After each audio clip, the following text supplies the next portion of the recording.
கேர்ள்ஸோட hidden pain அப்படின்னு என்னன்னு தெரியுமா? வாங்க நான் சொல்கிறேன். அந்த பொண்ணு உண்மையாக நம்பின அந்த ஒரு பையன் மேலே ஃபுல் காதல் கொடுப்பா. அந்த பையன் கூட நல்லதெல்லாம் சொல்லி ஃபியூச்சர்ஸை பிளான் பண்ணி அந்த பையன் கூட செட்டில் ஆகிறத யோசிச்சுட்டு இருப்பா. பட் சடனாக ஒரு நாள் அந்த பையனை நம்பின அந்த பொண்ணு உட்காந்து அழுதுகிட்டு இருப்பா. ஏன் தெரியுமா? ஏன்னா உண்மையாக சொல்லணும்னா அந்த பொண்ணு தான் எங்கள் பாவம். ஏன்னா பசங்க நம்ம ஈஸியாக மாறிடுறோம்.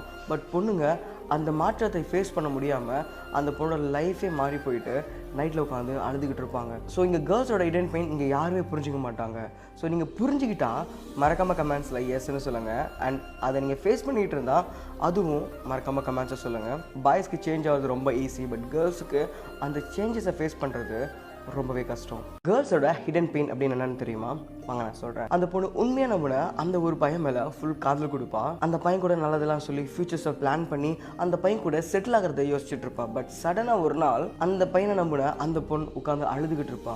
ஏன் தெரியுமா? ஏன்னா உண்மையாக சொல்லணும்னா அந்த பொண்ணு தான் எங்கள் பாவம். ஏன்னா பசங்க நம்ம ஈஸியாக மாறிடுறோம். பட் பொண்ணுங்க அந்த மாற்றத்தை ஃபேஸ் பண்ண முடியாமல் அந்த பொண்ணோட லைஃபே மாறி போயிட்டு நைட்டில் உட்காந்து அழுதுகிட்டு இருப்பாங்க. ஸோ இங்கே கேர்ள்ஸோட ஹிடன் பெயின் இங்கே யாருமே புரிஞ்சிக்க மாட்டாங்க.